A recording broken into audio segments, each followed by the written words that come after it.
You know what time it is? We get an email that says disbanding a 2. That means it's time to make a review. Gonna be some comments on the UI. Anyway, top left is where we're residing with the webcam because the bottom right has the chat. I don't think I've ever seen this configuration, but this is a good one already. We have some problems prior to the group starting. The static chat tells a story. Since the guy's a mage, they're confused why he can't figure out how to get here, from what I can tell. The leader says port to Dalaran, then port to Koresh. Or do you not know where it is? The person says in response to that, I went to the Ringing Depths. At least it's the same expansion, I guess. It could have been worse. So they're scrolling back and they're saying it's difficult to even fill a +2, saying we don't have a battle res. Then the tank says, I can battle res. Anyway, back in our favorite 2-2 review, the Gambo, the easiest key in the season, again causing issues for people. This one's actually going to be worse than the last one we reviewed because it is actually going to be a disband. Another great comment gets made in the chat right as we're starting the key though. It says, let the tank get aggro before you cut loose here. Does call for lust and we actually use the bloodlust spell. All right, that's because we have a hunter who's recording the video. If you did not, as the hunter recording the video, you would be a notable addition to the review. Let's put it that way. Anyway, you can see the damage chart on the bottom left. This time the tank's not beating 2 damage dealers, but it's not too far off. We have one guy doing 12 million DPS on that pull, and we have everybody else combining for 5 total. But we're not going up the right side, which is a damn shame. I actually really enjoyed that. It was like kind of homey, made me feel comfortable. Oh, we're protected by the rocks here. The Murlocs can't like run into the ocean and pull a shark. Did you guys ever see that? That is so crazy, by the way. I'm really glad that the UI actually does still show deaths though. The default 2s will not feature deaths, but I guess this UI or this add-on or whatever this thing is showing deaths even in the 2. So that's really nice because this tank is somehow going to find himself dying to 2 guardians. I guess he's just going to stand. And yeah,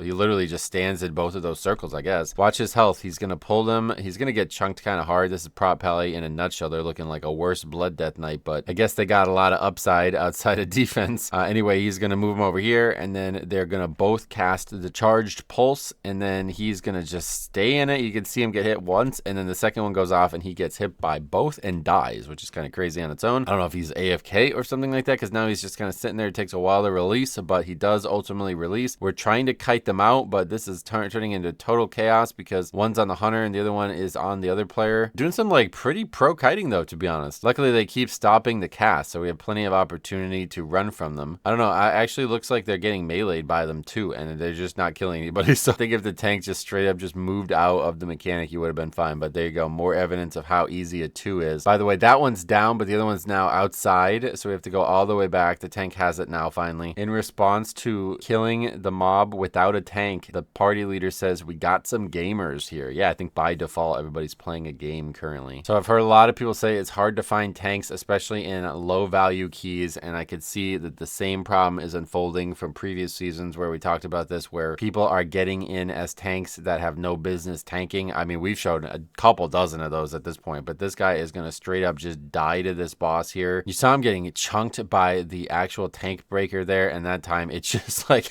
it's like, does he have gear on? Like, look how hard this hits him. He's at full health right now, dude. Look at this, full health right now. Shearing swing hits him for about 40% of his health, and then the next one actually kills him from there. That's absolutely nuts, honestly. On a 2, again, a 2. No affixes, there's no fortified, there's nothing else going on here. Tank is going to go down again. Luckily, we have a battle res, I guess, besides the tank. That was kind of the initial conversation, was about having somebody battle res the tank, which was actually a prophetic statement. I didn't think they were going to need it. Usually the tank is the one that's the sturdiest, right? Somebody manages to get him up. I'm not exactly sure who. And then we are going to finish the fight, even though somebody's not grabbing the orb here. This one different than the last, right? Because last time the tank didn't know what he was doing. This guy just doesn't know how to survive, I think. Seems to know the mechanics of stuff, but just doesn't know how to survive. Piling damage upon damage here. Look at this tank's health, man. It is so scary, dude. Can't even imagine what these Super Saiyan guys are going to do to him. Let's take a look here. Oh my god, he is just getting hammered. Just getting freaking annihilated. The mage is actually the first to die. I'm not really sure how. Maybe the mage had threat. Yeah, it looks like the mage gets threat on one of these deckhands. I thought at first they were about to get hit by these circles, but no, they move out of them. It looks like deckhand here fully threaded on the mage here and just going to get killed by that. I mean, I think that's actually a Super Saiyan melee-and deckhand too. So that guy's actually taking the hits better than the prop pally is. We are not opting to combine the trash here, which is actually probably a pretty good choice from this person. We also have a CC go out. Now it's not a lamb. It looks like when they come out, the hunter immediately throws a trap at them for some reason. I don't know, just maybe to be safe. It's not a lamb, guys, but it's still CC. What would you call that? An ice? Yeah, he throws an ice at them. Smart to not try to combine though. These mobs are really dangerous. So this guy's taking his time here and he's going to avoid the death. I think that's maybe a good piece of self-awareness as a tank. If you guys are in danger, then just take it slow. There's a very good chance that you die, and that could be the key. And if you can just avoid the deaths by not pulling too big, then other players can carry you past it. You know what I mean? Like, just put it on their shoulders for a bit too. I think there's no better place for that to come true. And as you see here, this tank is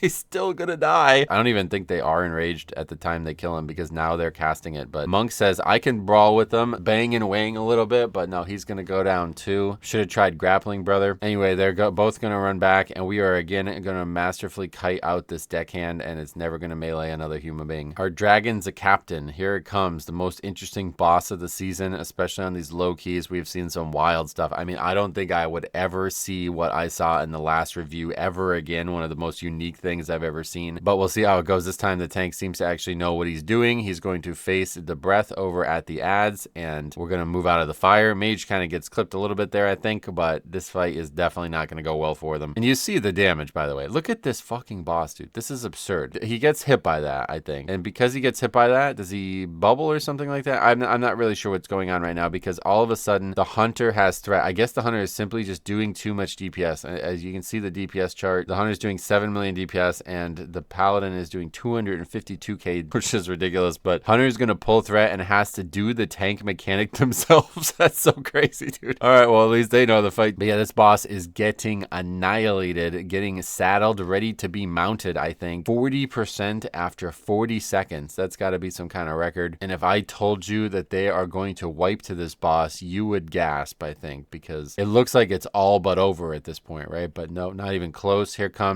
another ridiculously wide swing from the tank here, pressuring the group's movement a lot here. We're gonna have the healer as the first casualty of the fight. Honestly, I can't understand how. I guess they simply just stand in the fire. Yeah, you see them actually just standing still with like 100 fire overlaps. Yeah, they actually don't move from that. Okay, cool. So that's our first death. That's the healer dying. And now we know this boss is super low in the 20s with a minute and a half gone. So we should still easily be able to solo save this, even if we had to do that. But the tank is again going to get hit by the frontal. Has to lay on hands themselves, it looks like. Things are still dying, though. I mean, it's at 14%, but people are going to go down here. Mage and Monk are going to bleed out just from a lack of healing there, frankly. And now the hunter has tons of ads on him. The tank didn't hit these, and the tank is going to just die to just like running around in circles. And obviously the hunter is about to go down too. So we are going to wipe with this boss at 9% health after bursting it so hard that it was basically in execute range within the first minute of attacking it. Now, unsung in that was as this healer dies, he also types in the chat, I assume this is why he's standing still, he says, mana. Brother, they can't do anything about that. Like, the boss is in the 30s. Like, you're going to have to figure it out, man. And then the whole time that they're wiping and scrambling here, the Monk is calling for a battle res on the healer. He says, was battle res on cooldown? The paladin never responds. Everybody else says no. The tank ultimately chimes in saying there was no holy power. The Monk is positive about it. He says 9%. We got it this time. Unfortunately, without Bloodlust, the boss is not going to die in 6 seconds. So we're going to have to actually do the mechanics right. Let's watch that happen. Something really abnormal happens here, and I'm going to try to show you this whole thing, but I can't figure this out. It seems like he never does the frontal, or at least I never see the cast bar. I don't think that he does it. Like, all of a sudden there's just ads out. The fire's out. We're going to move from it, and he's never done the frontal. You see the ads are already here, and it seems like he never did the frontal. So I don't know what happened there. I don't know if that's a bug or what, but there's our first frontal, and everybody's in a pinch already. Move out at the last second, but we don't hit any actual ads with it. So now, I mean, this is like utter chaos. It went from being like joke mode with Bloodlust to now having to scramble the second the fight starts. A bunch of people getting meleeed by these. Tank